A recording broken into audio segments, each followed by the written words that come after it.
Muy bien, pues vamos a continuar con nuestra serie de predicaciones expositivas del Evangelio de Marcos.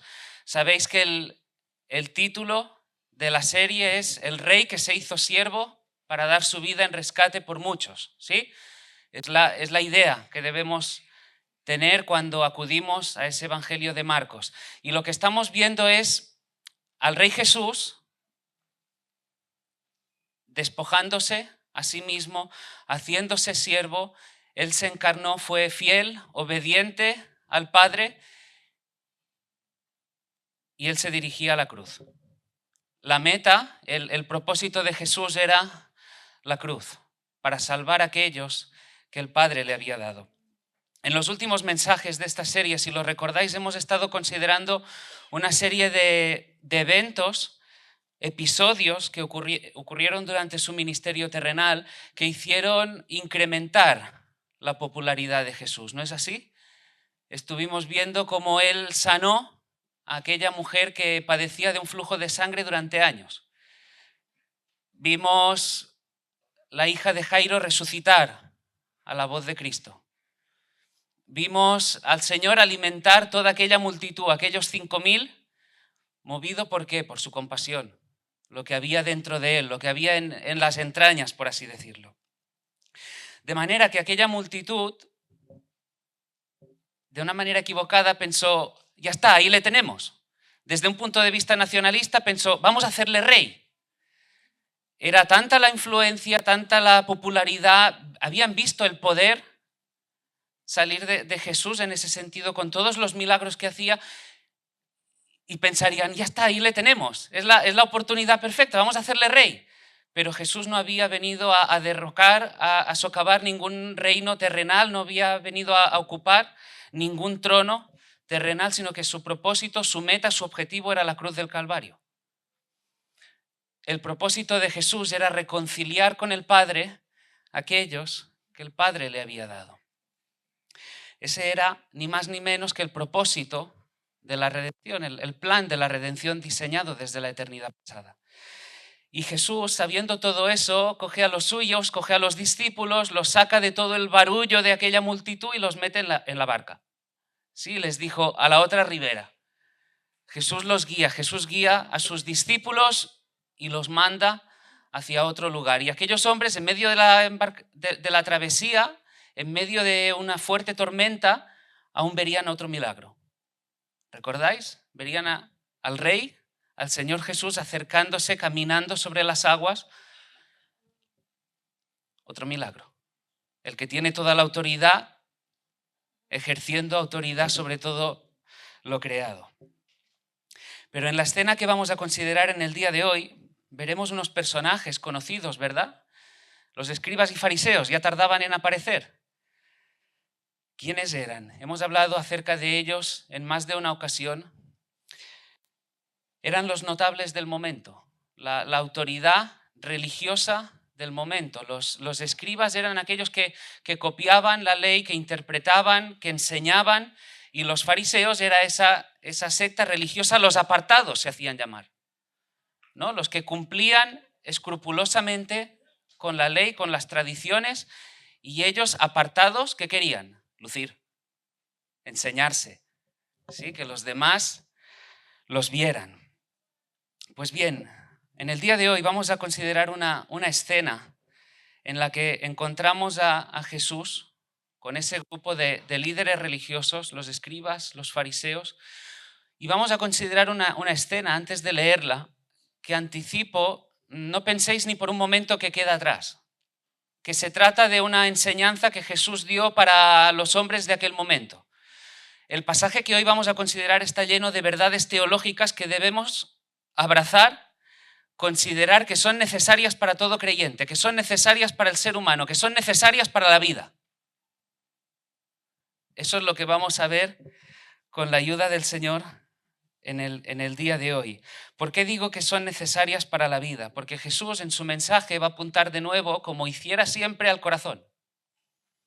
Jesús no estaba enfocado en lo superficial, la mera conducta, sino que él apuntaba directamente al corazón. Sus palabras iban al corazón, porque sabe, es de ahí, del corazón, que surge, que emana la verdadera piedad, la vida que agrada a Dios, la vida que puede glorificar al Señor mientras se deleita en Él. Ese es el propósito. ¿Recordáis? Estamos insistiendo en ese propósito desde que empezásemos el año. Se trata de eso.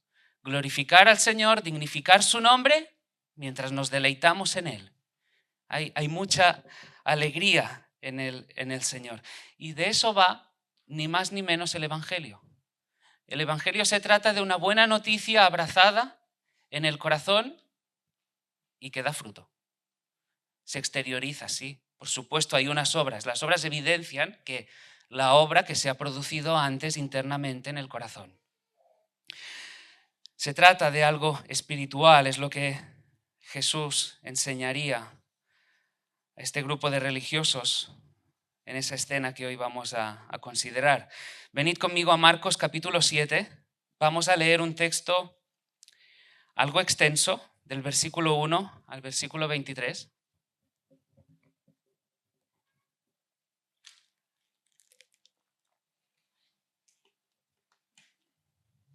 Dice así la palabra. Se juntaron a Jesús los fariseos y algunos de los escribas que habían venido de Jerusalén, los cuales, viendo a algunos de los discípulos de Jesús comer pan con manos inmundas, esto es, no lavadas, los condenaban. Porque los fariseos y todos los judíos, aferrándose a la tradición de los ancianos, si muchas veces no se lavaban las manos, no comen. Y volviendo de la plaza, si no se lavan, no comen. Y otras muchas cosas hay que tomaron para guardar, como los lavamientos de los vasos de beber, y de los jarros, y de los utensilios de metal, y de los lechos. Le preguntaron pues los fariseos y los escribas: ¿por qué tus discípulos no andan conforme a la tradición de los ancianos, sino que comen pan con manos inmundas? Respondiendo él les dijo: hipócritas. Hipócritas, les dice Jesús a estos hombres. Bien profetizó de vosotros Isaías, como está escrito: este pueblo de labios me honra, mas su corazón está lejos de mí. Pues en vano me honran, enseñando como doctrinas mandamientos de hombres. Porque dejando el mandamiento de Dios, os aferráis a la tradición de los hombres, los lavamientos de los jarros y de los vasos de beber, y hacéis otras muchas cosas semejantes. Les decía también: bien invalidáis el mandamiento de Dios para guardar vuestra tradición. Porque Moisés dijo: honra a tu padre y a tu madre, y el que maldiga al padre o a la madre, muera irremisiblemente. Pero vosotros decís: basta que diga un hombre al padre o a la madre, es corbán, que quiere decir mi ofrenda a Dios, todo aquello con que pudiera ayudarte. Y no le dejáis hacer más por su padre o por su madre, invalidando la palabra de Dios con vuestra tradición que habéis transmitido. Y muchas cosas hacéis semejantes a estas. Y llamando así a toda la multitud, les dijo: oídme todos y entended. Nada hay fuera del hombre que entre en él que le pueda contaminar. Pero lo que sale de él, eso es lo que contamina al hombre. Si alguno tiene oídos para oír, oiga. Cuando se alejó de la multitud y entró en casa, le preguntaron sus discípulos sobre la parábola. Él les dijo: ¿también vosotros estáis sin entendimiento? ¿No entendéis que todo lo de fuera que entra en el hombre no le puede contaminar, porque no entra en su corazón sino en el vientre y sale a la letrina? Esto decía haciendo limpios todos los alimentos, pero decía que lo que del hombre sale, eso contamina al hombre, porque de dentro, del corazón de los hombres, salen los malos pensamientos, los adulterios, las fornicaciones, los homicidios, los hurtos, las avaricias, las maldades, el engaño, la lascivia, la envidia, la maledicencia, la soberbia, la insensatez. Todas estas maldades de dentro salen y contaminan al hombre. Así que vamos a ver en primer lugar la bronca de los fariseos. Le he puesto al apartado este título. Vamos a ver la bronca de los fariseos. Ese grupo de religiosos expertos en el Antiguo Testamento, conocedores perfectamente de las leyes, de la tradición de los rabinos, unos férreos defensores de las obras de justicia, de ese sistema, de ese programa de obras para alcanzar el favor de Dios, parecen encontrar ahora una oportunidad perfecta para dirigirse a Jesús, encontrarse con él y arrinconarle. ¿Y cuál es esa oportunidad? que ven a los discípulos de Jesús comer sin haberse lavado las manos. Ahora, ¿por qué se echan las manos a la cabeza? ¿Por qué ese grupo de religiosos ve a los discípulos de Jesús comer sin haberse lavado las manos y se indignan? ¿Cuál es el motivo que hay detrás de todo eso? ¿Por qué esta delegación de escribas, de fariseos, viene de Jerusalén, ahí donde están Jesús con los suyos, y se disponen a confrontar a Jesús, a arrinconarle, a broncarle, a tratar de avergonzarle, de señalarle y de desafiar en un sentido? Parece que él, oye, no se han lavado las manos y se ha liado. Se ha liado gorda. Parece que se ha montado un buen lío. ¿Por qué? ¿Será que acaso estos hombres habían estado largas horas durante el día, durante un sitio a otro, que estaban cansados, que las manos empezaban a sudar, que estaban llenas de polvo, de grasa, de suciedad? No. No se trataba de una cuestión de higiene. No se trataba de que, oye, ¿están bien? No.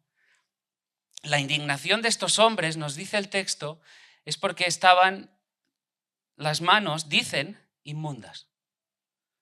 No era una cuestión de suciedad, de higiene, sino de inmundicia, algo espiritual. Ceremonialmente impuras. La ley mosaica prescribía que los sacerdotes antes de comer tuviesen que lavarse las manos. Los sacerdotes, no todo el pueblo, no todos los hombres. Sobre eso volveremos más adelante. Sin embargo, este grupo de fariseos intensificaba sobre los demás, enseñaba a los demás que debían lavarse las manos porque formaba parte de la enseñanza de los rabinos. En el versículo 3 y 4 dice, porque los fariseos y todos los judíos, aferrándose a la tradición de los ancianos, y muchas veces no se lavaban las manos, no comen. Y volviendo de la plaza, si no se lavan, no comen. Digo, volveremos a eso más adelante, pero vemos de entrada un primer problema. Estos hombres, creyéndose los más entendidos, los más sabios, los que más conocen de todo, que serían los intérpretes perfectos, ¿qué hacían? Se habían apartado de la palabra. Con sus consejos, con sus enseñanzas, al final seguían la tradición de los ancianos y dejaban de lado la palabra de Dios. La perfecta palabra de Dios había sido suplantada por la enseñanza de los hombres. ¿Os dais cuenta de la gravedad? Y ellos, sin embargo, creyéndose intachables. ¿Sí? Una apariencia de perfección, de santidad. Somos los apartados, decían. Y por eso Jesús más adelante les diría hipócritas. En otro texto les diría sepulcros blanqueados, que lucís muy bien, muy limpitos, pero estáis muertos por dentro. Huesos muertos, secos. Según la tradición de los ancianos, todo judío que quería tener una buena relación con Dios, adorar a Dios en santidad, debía lavarse, debía purificarse antes de comer, antes de bendecir los alimentos, antes de orar por los alimentos, de dar gracias por los alimentos y luego comerlos, debían purificarse. Estaban aferrados, apegados a la tradición. Nos dice el texto antes de comer, pero es que también al volver de la plaza. Si se iban a dar un paseo, oye, cuando llegaban tenían que purificarse. ¿Por qué? Fuera que se hubieran rozado con un gentil, que sabe que no formaban parte del pueblo, y entonces, claro, habían quedado manchados, sucios. Fuera a ser que hubiesen tocado un utensilio de un gentil, hay que limpiarse también. Vaya a ser que se transmita la corrupción. He salido a la calle, he paseado y he rozado con un judío, pero me voy a lavar también, me voy a purificar, vaya a ser que ese judío haya rozado otro gentil y se haya transmitido de uno a otro la corrupción. Eran sus tradiciones. Así que antes de comer, rito de purificación, lavamiento, ¿y cómo lo hacían? Pues bien, alguien debía verter el agua sobre sus manos, primero palmas y yemas hacia arriba, el agua debía tocar la muñeca, después se le daba la vuelta a la mano palmas, yemas hacia abajo y luego un puño frotar con la mano, con la otra mano. El problema para ellos, como decía, era orar, dar gracias, pedir la bendición al Dios que da los alimentos y comer sin haberse purificado. Y entonces ese grupo de religiosos confronta a Jesús y lo acusa directamente y le dice, ¿cómo puede ser? ¿Cómo puede ser que los tuyos, aquellos que te siguen, a quienes estás enseñando, coman sin haberse lavado las manos, sin haberse purificado previamente? Por las caras de algunos pienso, ¿qué historia es esa? ¿No? En un sentido, algunos estaréis pensando, pero qué quisquillosos, qué puntillosos estos hombres. ¿Cómo, de qué me estás hablando eso de que uno tenga que...? El texto, la escena que aquí se presenta, insisto de nuevo, no es para que nos echemos unas risas. Y lo digo en el mejor sentido, ¿eh? No es para que pienses, ahí va, estos tipos. Porque como digo, como decía al principio, hay verdades aquí que debemos considerar, que debemos, verdades en la enseñanza de Jesús para nuestra vida, porque son necesarias. Por supuesto, estos hombres estaban equivocados. Por supuesto, no andaban en la verdad, estaban errados. Y con su enseñanza conducían a otros hacia la confusión, hacia el error. Pero debemos ver qué principios hay aquí. Detrás de toda esa idea del lavamiento, de la purificación, ¿qué idea hay? Mira, la idea que hay detrás de todo esto es una vida delante de Dios. Todo lo que vemos aquí, la purificación, el lavamiento, solo se entiende en el contexto de una vida delante de un Dios que es santo. Iremos desgranando todos los errores de esta gente. Pero lo que debemos entender, lo que debemos abrazar, lo que las Escrituras enseñan sin margen de error, es que Dios es santo. Que Dios es santo, que el Dios al que adoramos es un Dios santo, es un Dios que aborrece el pecado. Es un Dios que, como diré más adelante, es intolerante contra el pecado, que odia el pecado, que se aira santamente contra el pecado. Un Dios santo, una vida delante de un Dios santo. Como hemos dicho en más de una ocasión, lo hemos repetido, los últimos mensajes, Dios nos creó para su gloria. Nos creó para andar en comunión, en intimidad con Él, para que pudiésemos participar de la fiesta. Sí, ese concepto que tanto nos gusta, que pudiésemos participar de la alegría, de la felicidad verdadera, de la amistad con Él, estando reconciliados con Él, unidos a Cristo por la fe. Conocerle, amarle, sabernos en su presencia, un temor reverente, a la vez que nos deleitamos en Él. Y es en esa relación que se encuentra la vida abundante, la felicidad. No es en las cosas del mundo, como hemos dicho en varias ocasiones, no es en alcanzar las metas que esta sociedad diga que debes alcanzar para que puedas ser feliz. La felicidad, cualquiera que sea la situación que te toque atravesar, está en tener una relación con Dios. Puedes tener lo que quieras, que si eres ajeno a una vida con Dios, eres un desgraciado. Y la felicidad no está en ti. No estás participando de la vida que el Señor nos propone, que Él pone delante de nosotros. Hemos sido creados para glorificar a Dios. Ese es un propósito elevadísimo, a la vez que podemos disfrutar de Él, una relación personal, cálida, viva, en adoración. Por eso Jesús apunta en su enseñanza al corazón. Porque solo es posible avanzar en ese propósito, caminar abrazando ese propósito de querer dignificar al Señor, de alabarle, adorarle si Él ha hecho la obra en el corazón. Ahora quizás estés pensando, ¿y qué tiene que ver todo esto con el lavamiento? ¿Qué tiene que ver todo eso con el lavamiento? ¿Por qué tanto rito? ¿Por qué tanta agua? Primero, lo hemos dicho, porque es necesaria una relación con Dios. Si no conoces a Dios, no hay abundancia, no hay felicidad, no hay gozo, no hay alegría, no hay esperanza. Pero si no estás a bien con Dios, si estás sucio, si es que algo falla, porque Dios es santo. Y esa es otra de las verdades que están detrás de esa escena, detrás del rito del lavamiento. Que Dios es santo quiere decir que Él está separado de todo, que Él está separado del pecado, que Él es otro en mayúsculas, que Él es único. Cuando decimos que Él es santo, expresamos precisamente eso, que Él es único en mayúsculas, que no se puede comparar con nada ni con nadie, que no hay nada de lo creado que se le pueda comparar.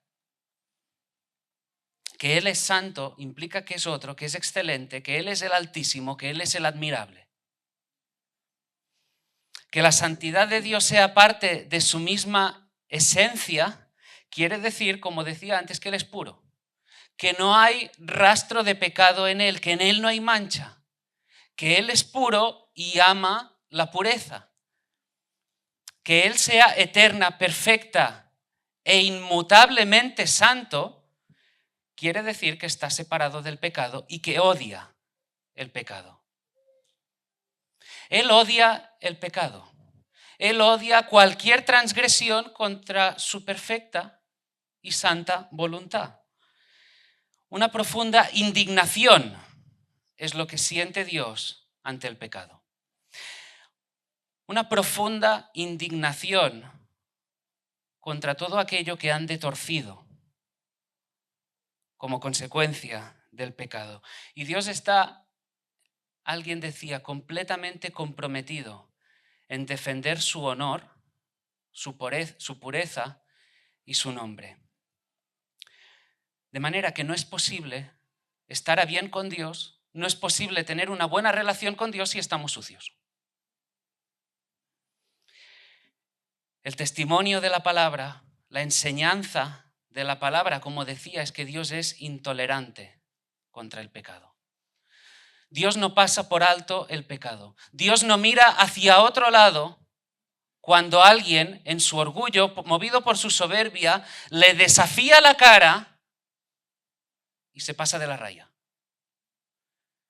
Y no caigamos en el error de pensar que, pero es que se trata de una cosita de... No. El pecado es pecado. Por supuesto podrá haber diversos grados,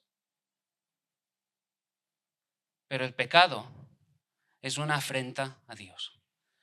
El pecado es escupirle a Dios. El pecado es una descarada muestra de rebelión del ser humano. Un desafío, y Dios no lo tolera. ¿Por qué? Porque Él es santo. Y un Dios santo no puede mirar hacia otro lado. No concede favor a quien no esté limpio de pecado. Porque no puede ir contra sí mismo, porque Él ama la pureza. Y un Dios que es santo no puede ser tolerante contra todo desafío que vaya contra Él, contra su voluntad. Así que por lo que estamos viendo, vemos que necesitamos ver la verdad que hay detrás de esa escena, de que necesitamos relacionarnos con Dios para la vida.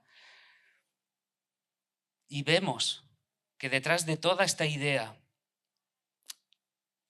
encontramos la verdad de que el hombre está sucio y necesita relacionarse con un Dios. Hay la necesidad de relacionarse con un Dios que está limpio, que es puro, que en Él no hay mancha, porque Él es santo, está limpio de toda vileza, en Él no hay pecado. Mira, si tú te vas a reunir con alguien que es importante para ti, si tú vas a mantener una cita con alguien que es importante para ti, ya sea esa cita que has concertado, que tienes prevista con ese chico, esa chica con la que hay cierto interés, ya sea que tienes programada una entrevista de trabajo y quieres causar una buena impresión a ese jefe porque esa entrevista, oye, es para un trabajo que promete, que quizá te va a dar una estabilidad en el futuro. Estoy seguro, segurísimo, que no vas a salir de casa de cualquier forma. ¿Sí o no? No vas a salir despeinado o despeinada, no vas a ir desaliñado, no vas a coger cualquier ropa que te encuentres en el armario, no. ¿Estamos de acuerdo o no? Uno se va a bañar, se va a duchar, se va a peinar, se va a arreglar. Oye, si hay una arruguita, la vamos a planchar, ¿sí? Porque queremos ir bien vestidos, causar una buena impresión, porque sabes que no puedes presentarte de cualquier forma.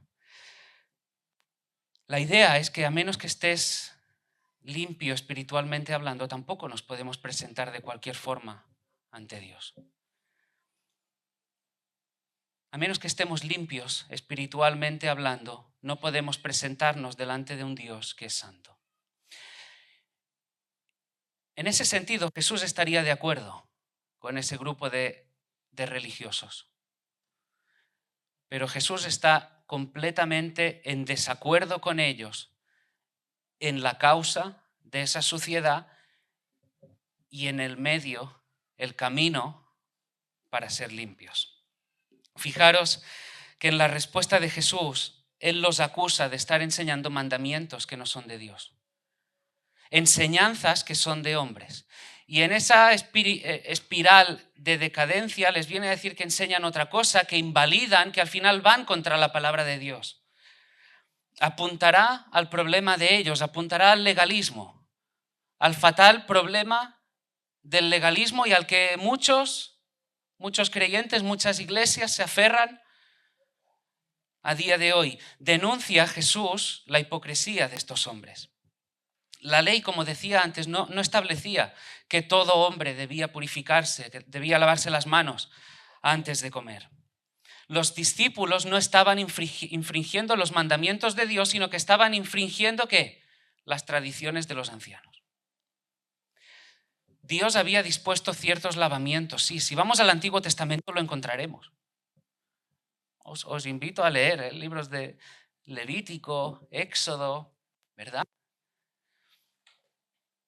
Fijaros, habiendo descendido Jehová al monte Sinaí, le dice a Moisés en Éxodo 19, versículo 21, desciende, ordena al pueblo que no traspase los límites para ver a Jehová, versículo 22, y también que se santifiquen los sacerdotes que se acercan a Jehová, para que no haga en ellos estrago. Aarón y sus hijos también debían consagrarse para poder entrar al tabernáculo y no morir. El tabernáculo era esa tienda que Dios había puesto en medio del campamento, era el lugar, la tienda de Dios, Dios acampando en medio del pueblo, Dios teniendo ese encuentro con el pueblo y los sacerdotes podían entrar, pero antes debían practicar ese rito. Y tantas otras regulaciones que podemos encontrar en el Antiguo Testamento. Está lleno de regulaciones, de enseñanzas en ese sentido, prescripciones de parte de Dios acerca de lo que debía hacerse para santificarse. Ahora uno puede pensar, ¿y todo esto a qué viene? ¿Por qué? ¿Por qué todas esas prescripciones que encontramos en el Antiguo Testamento? ¿Acaso Dios pretende que por el cumplimiento, el seguimiento de una serie de ordenanzas, que por una obediencia perfecta a una serie de mandamientos alcancemos la pureza? Dicho de otra forma, que por la observancia estricta a una serie de normas, de regulaciones, de normativas, de prescripciones, pueda el hombre ganarse el favor de Dios, el bien hecho de Dios. Rotunda y absolutamente no. El hombre no se gana el favor de Dios. Todos los lavamientos lo que tienen es la intención de grabar en el corazón del hombre, en el corazón de la mujer, de que Dios es santo, que Dios es limpio, que en Él no hay pecado y que por naturaleza el ser humano está sucio. Y que se necesita de la gracia, del favor y la misericordia de Dios. La enseñanza, la idea detrás de todo ese rito es que el hombre por naturaleza, su condición por naturaleza es de suciedad, de impureza, de vileza, y que ese hombre está necesitado de mantener una relación con un Dios que es santo, perfecto, puro, y que es celoso de su nombre, que ama la pureza. Lo que hay detrás de estas enseñanzas es mostrar nuestra pecaminosidad, la necesidad de perdón y la necesidad de un Salvador. Eso es a lo que apuntan todas esas enseñanzas. Y el error de los judíos fue pensar que por el simple cumplimiento de una serie de ritos ellos podían alcanzar la salvación, cuando la salvación es del Señor. La esencia del legalismo. La esencia del legalismo, como si por el hecho de guardar ciertas normas a rajatabla se pudiese alcanzar, como decía, el favor de Dios, su agrado, su sonrisa, su aceptación. Como si por cumplir Dios dijera, vale, ven aquí ahora. El legalismo no es más que ese intento de ganar y mantener la salvación a través de la obediencia. Y esto es un agobio. El legalismo es un agobio. Imaginadlo por un momento, es una inquietud constante para el alma. Cuando la persona busca su identidad, su satisfacción, su realización, el sentirse bien en el cumplimiento estricto de unas normas, anda todo el día agobiado que nada falle. Como si por el hecho de haber leído la palabra, haber tenido un tiempo de oración al principio del día, nada más levantarse, todo tuviera ya que ir rodado. Y si algo luego falla, hay algún sufrimiento, entonces la persona piensa que es que quizá no lo ha hecho bien. Que es que quizá no le ha dedicado, y no estoy, por supuesto, que se entienda, hay que leer la palabra, hay que orar, hay que tener un tiempo de devocional, pero ¿se entiende? El problema del legalismo es que promueve el orgullo. Detrás del legalismo no hay más que soberbia y orgullo. Es una descarada manifestación de orgullo el pensar, confiando en nuestras propias fuerzas, nuestro propio saber, que nosotros, pequeñas criaturas insignificantes, podemos ganarnos el favor de Dios. Es una manifestación de orgullo. Como para decir, ¿quiénes nos creemos que somos? Nosotros. El otro día, sabéis que el fin de semana pasado Melissa y yo fuimos a pasar un fin de semana y en un sitio que estaba ahí en medio de la nada, perdido, y estuvimos dando un paseo por la naturaleza, y en un momento determinado, aquello que miras alrededor, ves la grandeza de todo, miras el cielo, miras toda la naturaleza, que dices, es que esto parece no tener fin, el mar, y uno dice que somos insignificantes. ¿Cuán pequeños somos? ¿Y qué nos creemos que podemos hacer para ganar el favor de Dios? El que gobierna sobre todo, el que es soberano sobre todo, el que sostiene todas las cosas. El legalismo hace que se ponga la confianza en uno mismo. El legalismo promueve que el ego se coloque en medio de todo. Que nuestras conquistas, nuestros éxitos hagan que levantemos la cabeza y que vayamos por ahí como este grupo de fariseos. Y el legalismo es fatal porque nos convierte en acusadores, fiscales que van señalando el error de los demás. ¿O no lo habéis visto, experimentado en alguna ocasión? Alguien que mira y dice, ¿has visto ese?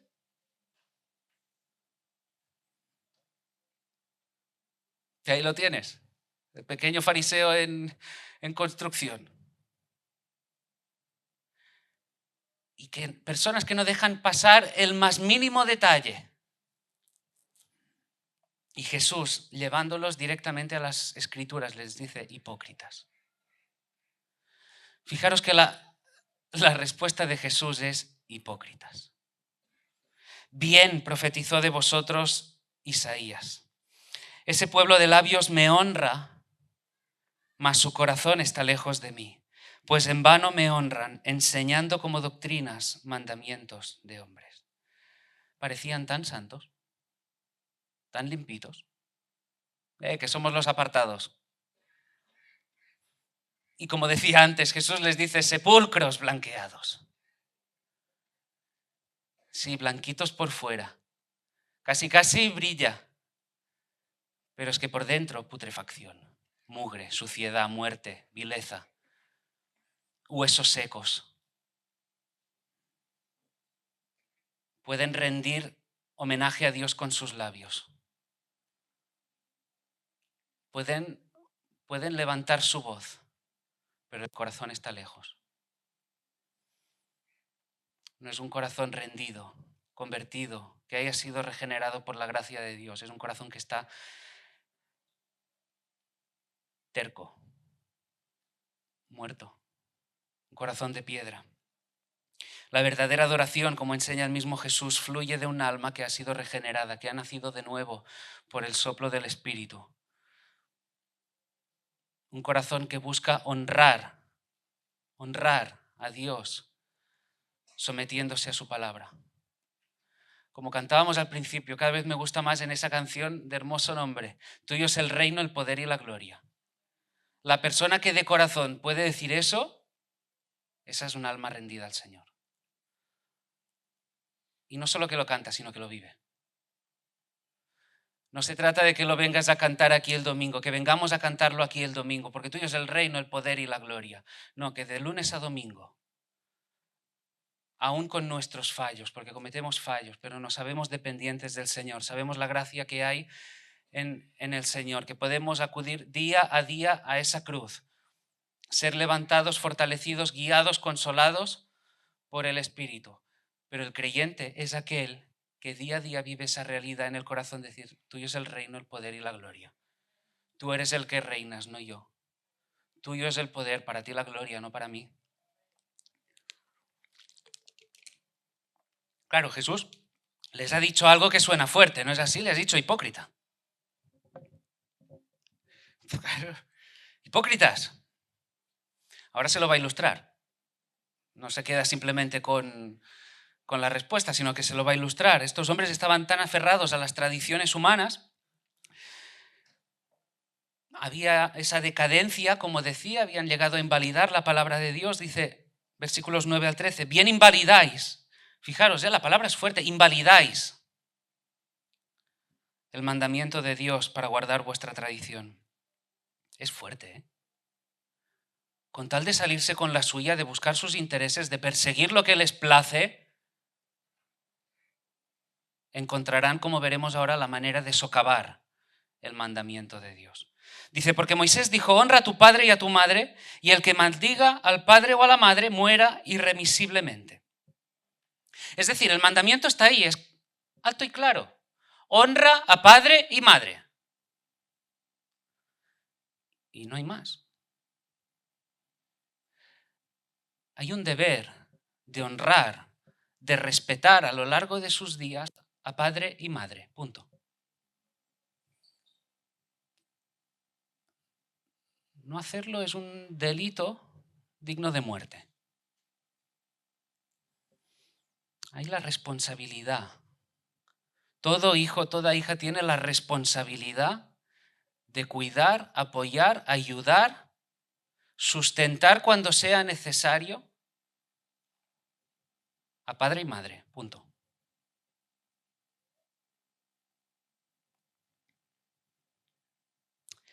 Pero vosotros, les dice Jesús, basta que diga un hombre al padre o a la madre, es corbán, que quiere decir mi ofrenda a Dios, todo aquello con que pudiera ayudarte y no le dejáis hacer más por su padre o por su madre, invalidando la palabra de Dios con vuestra tradición que habéis transmitido. Y muchas cosas semejantes a estas, hacéis semejantes a estas. Dice, bien invalidáis. Ahora, Jesús no les está diciendo bien hecho, ¿eh? Con ese bien invalidáis que nadie se equivoque. Jesús no va a aplaudir el pecado, la enseñanza tergiversada de estos hombres. Lo que les va a decir, en un sentido, es sois unos listillos.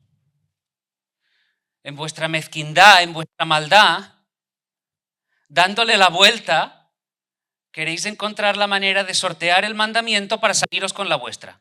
Eso es, resumidas cuentas, lo que Jesús les está diciendo. Jesús les está diciendo, esto es mezquino, porque el mandamiento de Dios está ahí. Sin embargo, vuestras enseñanzas, vuestras tradiciones, vuestras palabras de hombres, queréis que conduzcan hacia otro lugar. ¿Y cómo lo hacen? Pues bien, ahí lo tenemos. Si papá y mamá tienen una situación de necesidad, quizá están pasando por una afrenta económica que el hijo o la hija ve y dice, debería ayudarlos, tengo recursos. Oye, mira, la cuenta corriente este mes me lo puedo permitir. Oye, y tengo una casa. Y quizá alguien tiene también una casa en la playa. Y está el coche y están los recursos, los bienes materiales de lo que sea. Es decir, un hijo que pudiera tener capacidad de ayudar a sus padres, pero este dice, es que es corbán. Es algo dedicado a Dios. Mi cuenta corriente, oye, mira, sí, yo te dejaría, ¿eh? Yo soy consciente de tu necesidad, yo te dejaría eso que necesitas para llegar a fin de mes, pero es que mi cuenta corriente es ofrenda a Dios. No te la puedo dejar. Porque cuando hacían eso, implicaba que a la muerte de ellos sí, entonces tenía que ir al templo. Pero de mientras podían seguir disfrutando ellos de sus recursos. Entonces decían, sí, yo te ayudaría, pero es que está dedicado a Dios. Es corbán. Y Jesús les dice, hipócritas. Hipócritas. Detrás de toda vuestra apariencia, detrás de toda esa supuesta santurronería, suciedad, muerte. Un yugo demasiado pesado tratáis de implantar sobre otros. El yugo de estos fariseos que implantaban sobre quienes les seguían o los escuchaban era pesado. Un sistema, un programa de prescripciones, de regulaciones, como para hacer y alcanzar. Y Jesús ahora va a abordar la raíz del problema. El Señor ha denunciado su hipocresía, la hipocresía de los fariseos y del programa de regulaciones que tenían para alcanzar según qué. Y en el versículo 14 les dice, oídme todos y entended. Y ahí haría una pausa, ¿no? Oídme. Oídme y entended. Jesús va a hablar. Así que atentos. Oídme. Jesús se dispone a hablar, a enseñar cuál es la raíz del problema y a partir de ahí mostrar cuál es el camino. Versículos 15 y 16. Nada hay fuera del hombre que entre en él que le pueda contaminar. Pero lo que sale de él, eso es lo que contamina al hombre. Si alguno tiene oídos para oír, oiga. Lo que debemos entender, como decíamos antes, es que el hombre, en su condición natural, no es digno de estar en la presencia de Dios. Por más que a algunos les chirríe, que a esta sociedad no les guste cuando se les habla acerca de la condición del ser humano en su condición natural, la realidad, la enseñanza que encontramos en las Escrituras es que el corazón del hombre está absolutamente afectado por el pecado. Es corrupto por naturaleza. Muerte, y está necesitado del favor, de la gracia, de la misericordia de Dios. Esa es la necesidad urgente que tiene el ser humano, que el Espíritu irrumpa poderosa, milagrosamente en el corazón del hombre. No hay nada fuera del hombre que entre dentro de él que le contamine. Lo que sale es lo que contamina. Dice la palabra a partir del versículo 17. Cuando se alejó de la multitud y entró en casa, le preguntaron sus discípulos sobre la parábola. Él les dijo, ¿también vosotros estáis así sin entendimiento? ¿No entendéis que todo lo de fuera que entra en el hombre no le puede contaminar porque no entra en su corazón, sino en el vientre y sale a la letrina? Esto decía, haciendo limpios todos los alimentos. Jesús es muy gráfico. En su ilustración es muy gráfico. La respuesta de Jesús es claramente ilustrativa. Pocas aclaraciones necesita, ¿no es así? Mira, lo que sea que comas, sea una cosa u otra, entra por la boca, se dirige al estómago y de ahí a la letrina, al váter. ¿Verdad? No contamina. Ahora, ¿dónde está la raíz del problema? ¿Dónde está la raíz de toda la mezquindad que vemos alrededor? ¿Por qué todo está tan mal alrededor? ¿Por qué todo parece tan podrido? ¿Por qué la sociedad anda como anda ahí fuera? ¿Por qué toda esa decadencia moral a la que asistimos día a día? ¿Por qué tantos conflictos? ¿Por qué tantas guerras? ¿Por qué tantas persecuciones? ¿Por qué tanta aberración? ¿Por qué tanta inmoralidad sexual? ¿Por qué tanto adulterio? ¿Por qué tantos hombres y mujeres quebrantan el pacto y se van abrazando a otro hombre o mujer que no sea su cónyuge? ¿Por qué tantas fornicaciones? ¿Por qué la pornografía? ¿Por qué tanta traición? ¿Por qué tanto daño en las relaciones? ¿Por qué hay tantas relaciones que se van deteriorando? ¿Por qué tanto fracaso? ¿Por qué tanto daño? ¿Por qué tanta traición? ¿Por qué los hogares están como están? ¿Por qué los matrimonios, lejos de ser un fiel reflejo del Evangelio, parecen hogares que son un campo de minas? Relaciones padres-hijos que están completamente deterioradas. ¿Qué me dices de las estafas, los engaños? ¿Qué me dices de tretas que se urden con el propósito de estafar para perseguir un beneficio propio? ¿Qué me dices de los celos, de las envidias, de estar mirando lo que tiene uno, lo que disfruta el otro? ¿Qué me dices de todos esos malos pensamientos que a veces pasan por la cabeza? Y tantos otros ejemplos que pudiéramos considerar. ¿Qué hay detrás de las palabras hirientes que hay detrás, que salen a veces por la boca? Gritos, insultos. ¿Qué hay detrás? Versículos 20 al 23, pero decía que lo que del hombre sale, eso contamina al hombre. Porque de dentro, dice Jesús, del corazón de los hombres salen los malos pensamientos, los adulterios, las fornicaciones, los homicidios, los hurtos, las avaricias, las maldades, el engaño, la lascivia, la envidia, la maledicencia, la soberbia, la insensatez. Todas estas maldades de dentro salen y contaminan al hombre. El problema, dice Jesús, somos nosotros. No se trata de lo que comes, se trata de lo que eres. El problema no trata de lo que entra por tu boca cuando comes, sino de lo que eres. Se trata de un asunto del corazón, es lo que dice Jesús. La raíz del problema, dice Jesús, está en el corazón. De eso trata, de eso va. Por eso el Evangelio apunta directamente al corazón.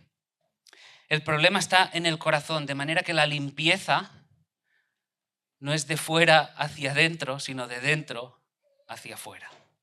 El problema es mucho más profundo, es mucho más radical, es lo que les dice Jesús. Y si hay un problema en el corazón, ahí no hay programa de obras de justicia que valgan. Ahí no hay obras que tú puedas hacer, no hay cumplimientos que tú puedas hacer para limpiarte. Es lo que les dice Jesús. Las mejores obras, tus obras de justicia, dice en el libro del profeta Isaías, son como ¿qué? Como trapos de inmundicia. La Biblia es muy clara, ¿eh? Trapos de inmundicia, ¿sabéis qué son? Los trapos que usaban las mujeres durante la menstruación. Lo que mejor creas que puedes hacer para ganarte lo que tú creas que te puedes ganar como trapo de inmundicia. Tus mejores obras. Muchos van por ahí pensando que pueden alcanzar la salvación, que pueden ganarse el favor de Dios, la sonrisa de Dios. Alcanzar una salvación por obras, trapo de inmundicia. No se trata de un programa religioso, se trata de algo que afecta al corazón, se trata de algo espiritual, para lo cual estás necesitado de la gracia del Señor, necesitas que Él salve. Fíjate en las palabras del rey David en el Salmo 51, versículo 5 en adelante. Fijaros la secuencia que sigue en estas palabras. Dice, en maldad he sido formado, en pecado me concibió mi madre. Nos está hablando de cuál es la condición del ser humano por naturaleza. Él había entendido perfectamente cómo nace el hombre, cómo nace la mujer. Totalmente afectados, corrompidos por el pecado. Pero fijaros, versículo 6. He aquí, tú amas la verdad en lo íntimo. Fíjate, primero dice, yo sé cómo es el hombre por naturaleza, corrompido. Versículo 6, pero tú eres santo. Tú amas la verdad. Y sigue, versículos 7 y 8. Purifícame con hisopo, seré limpio. Lávame y seré más blanco que la nieve. Hazme oír gozo y alegría y se recrearán los huesos que has abatido. Para aquellos que aún confiasen en obras de justicia, en su buen hacer, en un programa de normas, prescripciones, Jeremías 2:22. Aunque te laves con lejía y amontones jabón sobre ti, la mancha de tu pecado permanecerá aún delante de mí, dijo Jehová. Acumula la lejía que quieras sobre el cuerpo. Amontona el jabón que quieras. Échale el agua que quieras. Frota lo que quieras.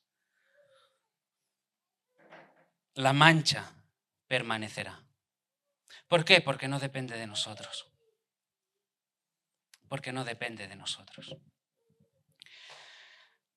Ahora, y entonces, y entramos ya en el último apartado del mensaje. Fijaros que a diferencia de otros evangelios, en el de Marcos, se nos ofrece una aclaración importante, una observación que no podemos pasar desapercibida. En el versículo 19 dice, porque no entra en su corazón, sino en el vientre, y sale a la letrina. Esto decía, haciendo limpios todos los alimentos. Los expertos en griego dicen que lo que Jesús está diciendo es, de ahora en adelante, yo hago limpios estos alimentos. Y aquí, a partir de aquí voy a seguir cómo lo expone el ya fallecido Tim Keller, a quien recomendamos siempre de lecturas, libros, artículos, que él hace referencia a un mensaje de otro teólogo. Y él dice así, Jesús, en un sentido, fíjate que dice, hablé y el mundo existió. Hablé y la niña, a la voz de mi voz, al escuchar mi voz, resucitó. Ahora declaro limpios todos los alimentos. Ahora debemos entender que Jesús, dice este autor, tenía un gran respeto por la palabra de Dios. La consideraba vinculante también para sí. Y en el Evangelio de Mateo, cuando estuvimos considerando y meditando juntos en el Sermón del Monte, leímos y explicamos que Jesús mismo dijo, ni una jota ni una tilde pasará. Cuando estábamos viendo que Jesús es el cumplimiento perfecto de toda de todo rito, de toda ceremonia, de todo sacrificio que apuntaba a lo que había de venir, a la obra de Cristo, a la obra redentora de Cristo. De manera que nada quedaba derogado. No obstante, lo que las leyes ceremoniales, lo que las leyes de pureza, de lavamiento perseguían, dice Jesús, ya se ha cumplido. Ya se ha cumplido. Y no hay que seguirlas. ¿Por qué? ¿Por qué? En el libro de Zacarías, capítulo 3, un texto también conocido, se nos describe la visión que el profeta tiene de ese momento en el que el sumo sacerdote Josué está en el lugar santísimo, en el centro del templo. Y dice: entonces el Señor me mostró a Josué, el sumo sacerdote, que estaba de pie ante el ángel del Señor. Pequeño recordatorio, el templo, sabéis que tenía el patio exterior, luego tenía el interior y el lugar santísimo. A ese lugar santísimo tan solo entraba el sumo sacerdote una vez al año en el día de la expiación, pero previamente a eso tenía una serie de hábitos, por así decirlo, que debía seguir. Se trataba de un encuentro para el que se debía preparar. Una semana antes, se explica, el sumo sacerdote era apartado. Fuera a ser que alguien lo tocara y quedase manchado. También su comida se apartaba para que no estuviera contaminada. Se preparaba todo debidamente. La noche anterior el sumo sacerdote no dormía porque oraba y leía. Quería purificarse, quería estar bien. Entonces un animal era sacrificado para expiación de los pecados y el sumo sacerdote volvía a bañarse, le ponían otra túnica, volvía a entrar para sacrificio, para expiación de los pecados de los sacerdotes. No acababa ahí el ritual, sino que una tercera vez entonces vendría a entrar para expiar los pecados del pueblo. Y todo ese proceso me llamó la atención leer que se hacía en público. Todo ese proceso de preparación y todo lo que hacía ese sumo sacerdote se hacía en público. Ahora, el hecho de que estuviese haciéndose en público era porque el pueblo, en un sentido, estaba apoyando lo que ese sumo sacerdote hacía. Querían cuidar, asegurarse de que nada fallara. El sumo sacerdote tenía el respaldo del pueblo. Observaban con muchísima atención. Se trataba de su representante y querían apoyarle. Pero lo que encontramos en el capítulo 3 del libro de Zacarías es una escena que deja al profeta atónito, con la boca abierta. Una escena impactante. ¿Por qué? Porque el sumo sacerdote está en el centro, pero sus ropas no están limpias. Está contaminado. Y Zacarías, podríamos pensar, se pregunta: ¿y qué es lo que ha ocurrido? ¿Por qué? ¿Qué es lo que está pasando? Algo así era impensable y el pueblo no lo habría permitido. Dice este autor: Dios estaba dando a Zacarías una visión profética para que pudiese vernos como Dios nos ve. A pesar de nuestro esfuerzo por limpiarnos, Dios ve los corazones llenos de suciedad. Toda moralidad, toda buena obra no alcanza. Y Zacarías se da cuenta de eso. Y en el desespero, cuando estaría ya a punto de asomar, escucha estas palabras: quitadle esas vestiduras viles. Y a él dijo: mira que he quitado de ti tu pecado y te he hecho vestir de ropas de gala. He aquí yo traigo mi siervo el renuevo y en un solo día borraré el pecado de esta tierra. Todos los sacrificios, todos los ritos, todas las ceremonias, todos los programas practicados durante años y años y años pasarían por la mente de Zacarías.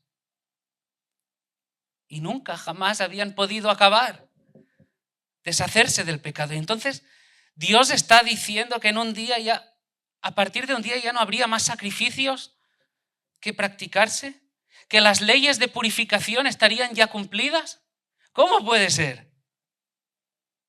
Porque siglos más tarde aparecería otro Josué, Jesús, quien viviría, quien experimentaría el día de la expiación, quien llevaría a cabo la obra perfecta, el sacrificio perfecto dado una vez y para siempre. Y es Jesús el que cumple perfectamente, cabalmente, con todo sacrificio, con toda ley ceremonial, con todo lavamiento que se prescribía en el Antiguo Testamento. ¿Sabes? Jesús también se preparó. El sumo sacerdote se iría una semana antes quizá del día de la expiación para prepararse. Jesús también se preparó. Él sabía cuál era el objetivo, cuál era el camino que seguía, hacia dónde llegaba. La cruz, el Calvario era el objetivo. Tampoco dormiría la noche anterior. Sabía lo que le esperaba. Sabía lo que iba a soportar en el madero. En lugar de recibir el apoyo del pueblo como recibiera el sumo sacerdote que estaba ahí con la expectativa de un pueblo que miraba que nada fallara, que le estaba apoyando, que le estaba alentando, que le estaría dando palabras de ánimo, Jesús experimentó el rechazo. Jesús experimentó la traición. Jesús fue desechado, fue negado. Y delante de Dios, lejos de recibir palabras de ánimo, lo despojaron, lo golpearon desnudo. Ese teólogo Ray, de quien se extrae ese mensaje, dice: Jesús, igual que el sumo sacerdote, también fue bañado. La diferencia es que Jesús fue bañado con los escupitajos de aquellos que estaban enfrente. ¿Por qué? Como se nos dice en 2 Corintios 5:21, al que no conoció pecado, Dios le hizo pecado por nosotros, para que fuésemos hechos justicia de Dios en él. Al limpio, al puro, al perfecto, al fiel, al obediente, aquel que no conoció pecado fue hecho pecado.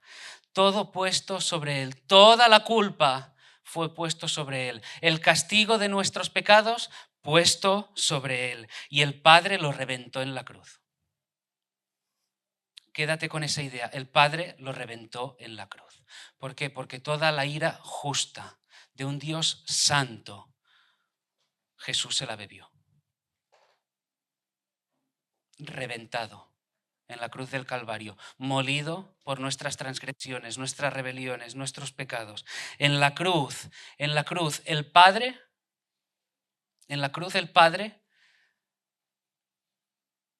trató al Hijo como si Él, el Hijo, hubiera vivido tu vida, la mía. Para ahora tratarnos a nosotros como si hubiésemos vivido la suya.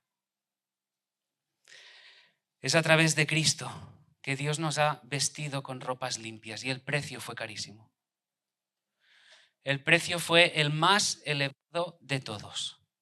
La sangre preciosa de Cristo, el Cordero de Dios, destinado desde la eternidad pasada.